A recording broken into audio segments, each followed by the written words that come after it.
Chapter 2. Mission Accomplished. He had not anticipated the stiff breeze blowing off the lake, but the top of the dam was wide enough, and there was no question of doing a balancing act as the wind whipped around him. There were strong metal guardrails running along either side, so Bond had no worries about falling off and hurtling through the 800 feet of space onto the rocks below, even though this was basically what he was about to do. He reached the center of the high curved structure, glanced down, and felt his stomach turn over. In the short period they had been given to prepare for Operation Cowslip, he had done this only twice, and then dropping less than half the distance he was about to attempt. You only got one chance with this method, and there were no things like reserve parachutes or wrist-clamped altimeters. Initially, he had suggested abseiling down the face of the dam, but quickly realized that this tried-and-true method would leave him exposed to detection far longer than anyone wanted, including himself. He banged the spring clip onto one of the metal guardrails and gave it a quick pull, quietly hoping the iron to which he was tethering himself was bedded firmly into the top of the dam, as the experts claimed. Hardly stopping to think about anything else, Bond slid his right foot into the noose at the other end of the bungee cord and pulled the long Piton gun, assembled lovingly by Q's people, from its special holster in the thigh of the wetsuit. Ducking under the rail, he glanced back to be certain the cord was free of any obstruction and could not get tangled.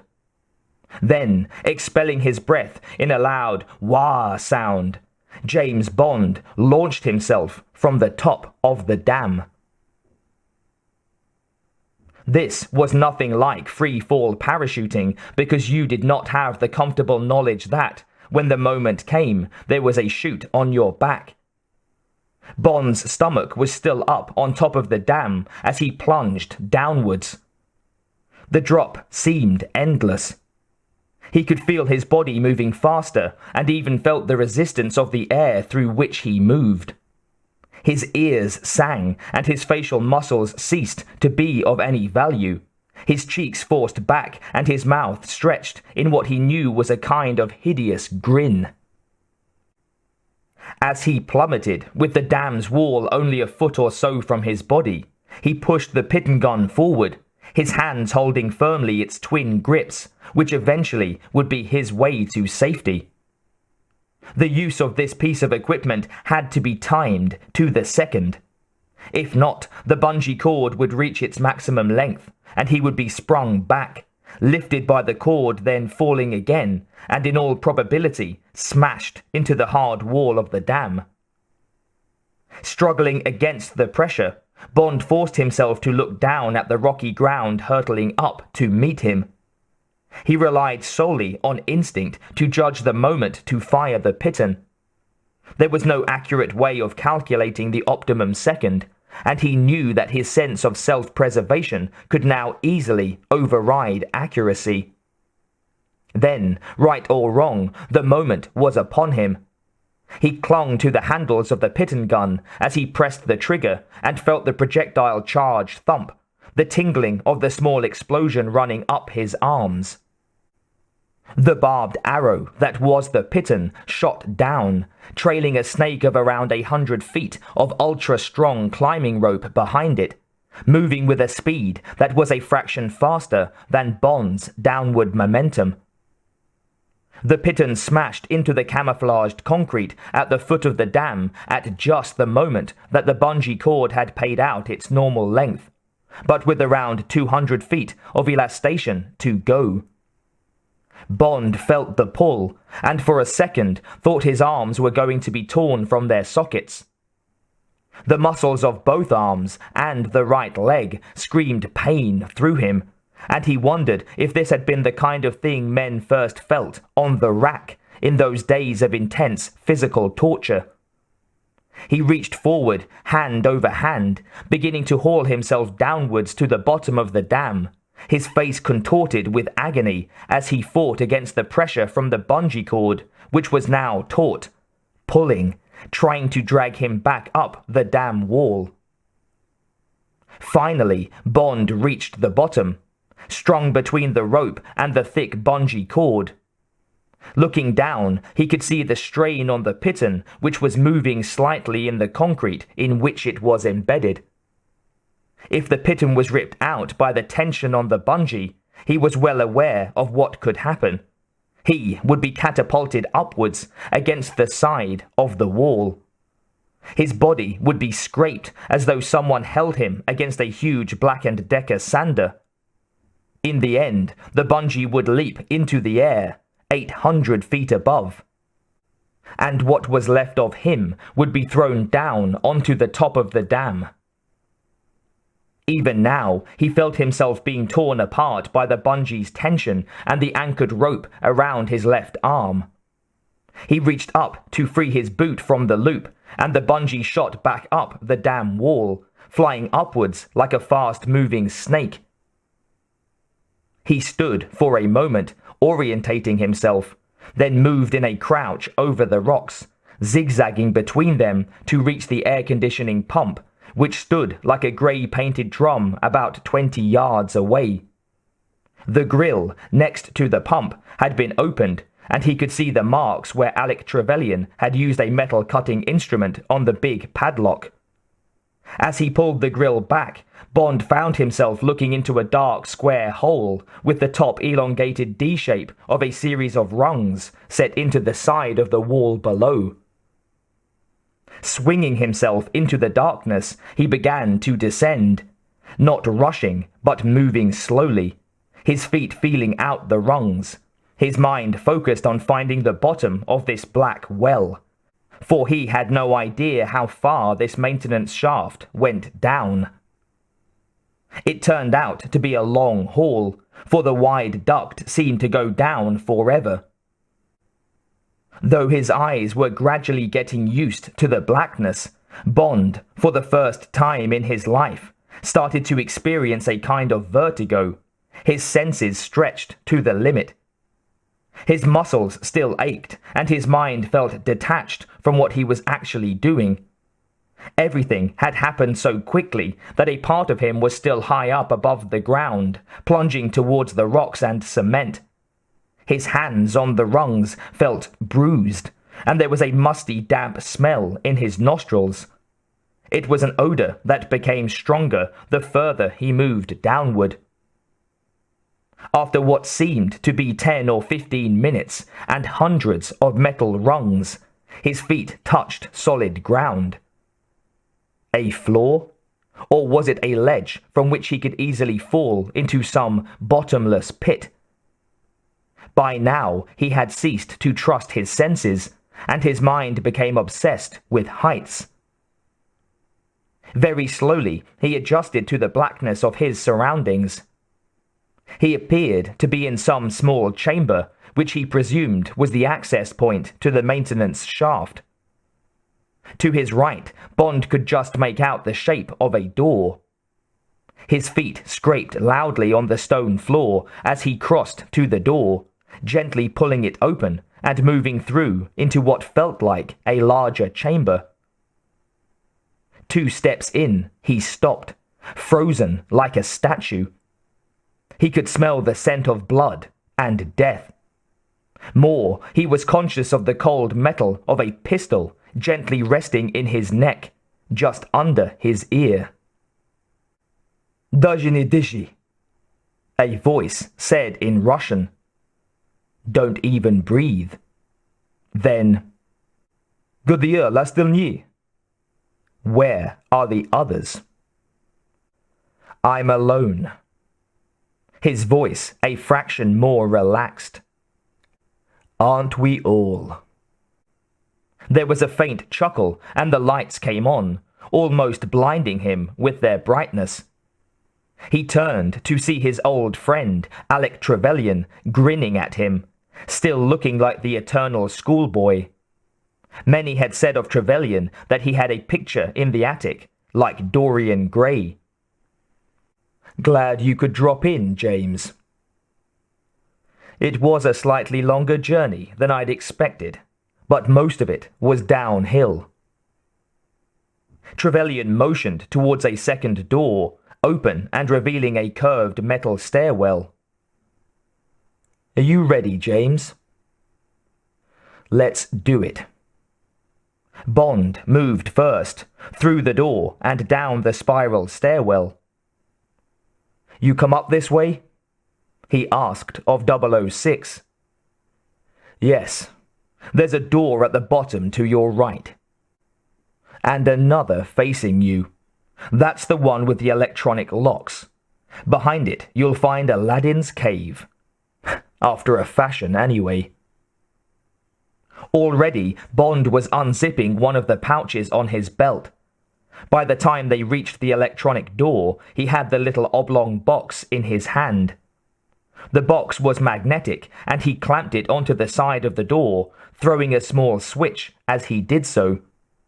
Immediately, a series of lights began to pulse, and a small digital readout started to move very fast.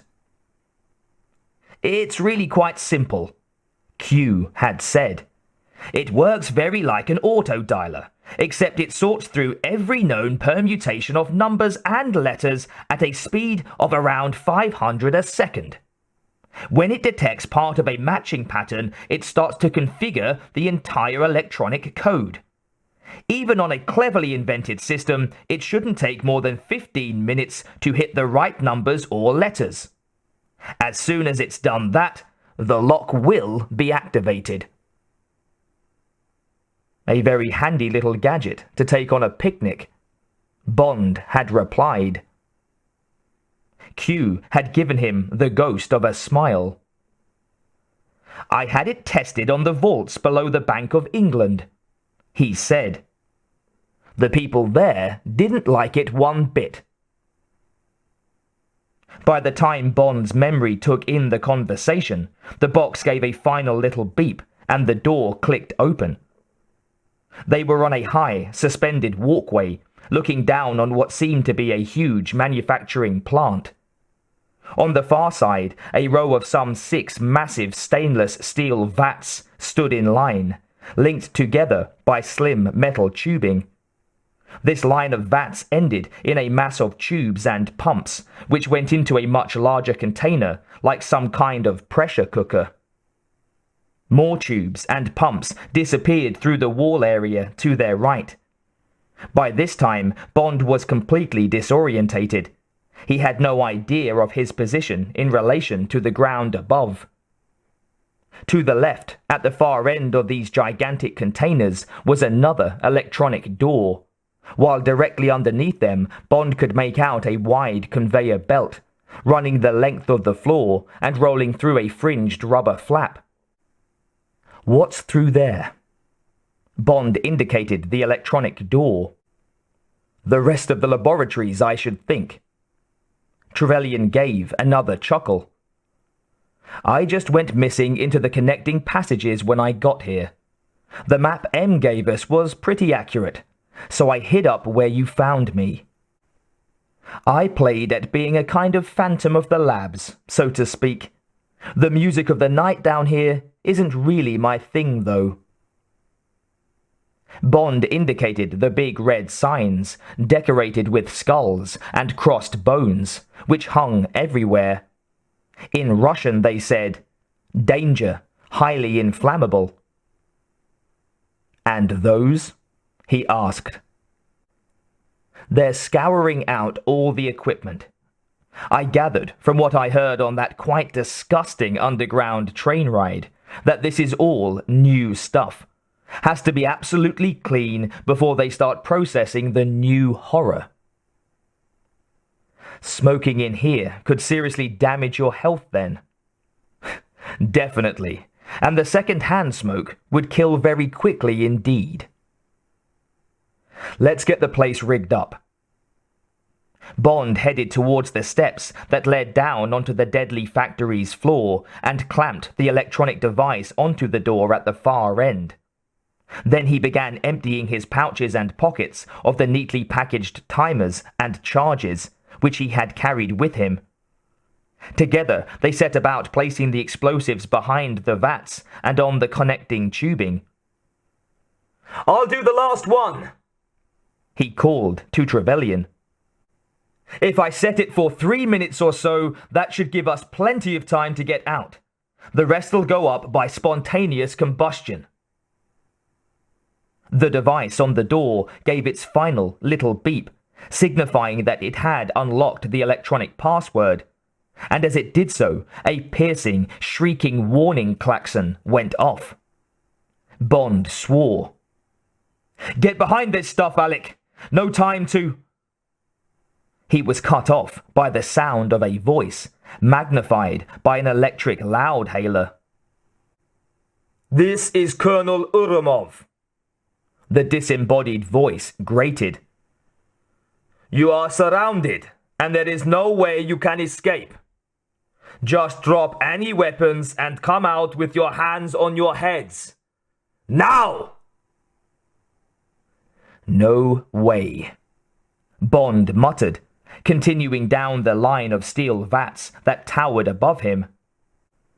Aloud, he called, "Alec, put that bit of high-tech gadgetry into reverse. Just hit the switch on the left side." He had almost reached the final high-pressure cooker device. "Alec!" He ducked down and peered around the corner of the drum. His old friend, 006, Alec Trevelyan, knelt on the floor. Behind him, with the muzzle of a pistol against Trevelyan's cheek, stood a tall, sinister Soviet officer wearing the shoulder boards of a colonel. He was backed by half a dozen heavily armed troops, one of whom loosed off a round in Bond's direction.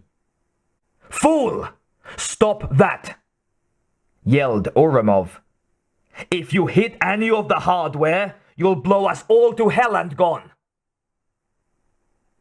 Bond drew back and looked at the timer he was about to insert into the final charge, the one that would bring about a chain reaction and blow most of the place to pieces. He glanced across to the other side of the factory floor towards the conveyor belt. The start button was set into a metal post near the fringed rubber flap. "I give you a count of 10, Urumov shouted. "If you're not out by then, I will shoot your comrade." "And set off an inferno." Bond set the timer for 1 minute and plugged it into the explosive charge. Then he removed a grenade from the belt pouch that contained 4 of these little lethal bombs. 1, 2. Urumov began counting. Bond pulled the pin from the grenade, holding down the safety lever. 3, 4. Bond stepped from behind the massive steel pressure cooker. His arms were wide apart, the grenade in his left hand, pistol in the right. 5. You kill him, we all die. Bond knew that was pretty near the truth. Apart from the grenade, the main charge would blow in about 30 seconds. "You think I'm not afraid to die for my country?" Urumov snapped. Then he pulled the trigger and Bond saw his old friend topple over. Without a second thought, he dropped the grenade, leaped to his right onto the conveyor belt, his free hand smacking the start button on the metal upright. He heard Urumov yell at his men to hold their fire, and thought he saw them backing away, dragging Trevelyan's body with them. The conveyor belt started to move with a jerk, and now that he was away from the vats and cylinders filled with inflammable cleaning fluids, the Russian colonel fired 2 shots. The bullets smacked into the woodwork above the rubber skirt, just as the belt carried Bond out of the processing room, angling upwards and moving fast. The grenade exploded with an ear-shattering blast. He thought he could hear screams. Then, suddenly, he found himself being deposited onto a loading bay outside the facility, only some 50 yards from the runway where the little Feisler Storch was slowly taxiing, its tail towards him, ready to make the 90-degree turn onto the threshold for takeoff.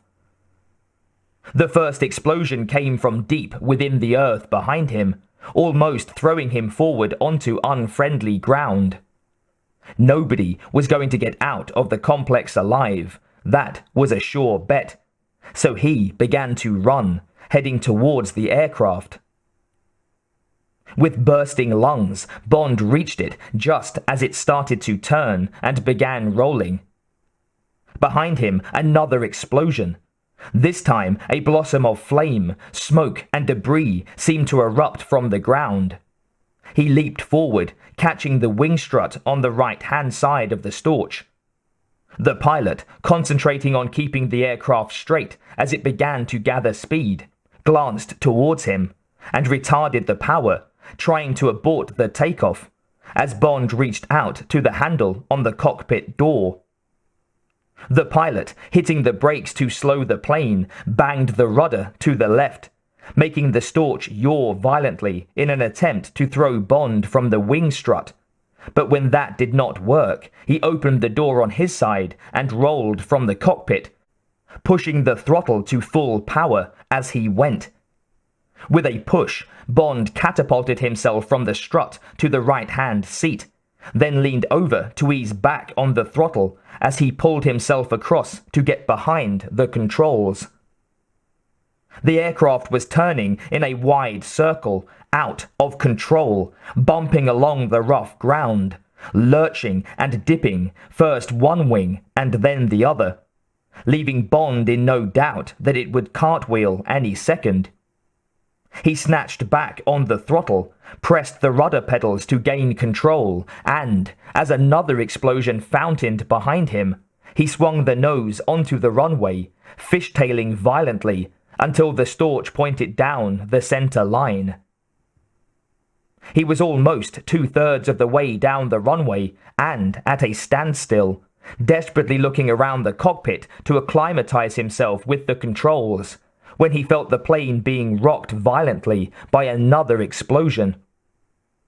Bond pulled down on the flaps lever and saw that the wide extensions to the trailing edge of the wings had become fully extended. As they did so, he opened the throttle to full power and moved his feet back, easing off the brakes on the rudder pedals. The Storch leaped forward, gathering speed and eating up what was left of the runway.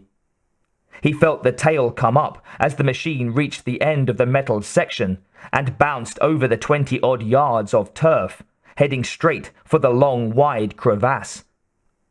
Even with the flaps fully extended, Bond knew he had not quite made enough speed to lift the Storch into the air.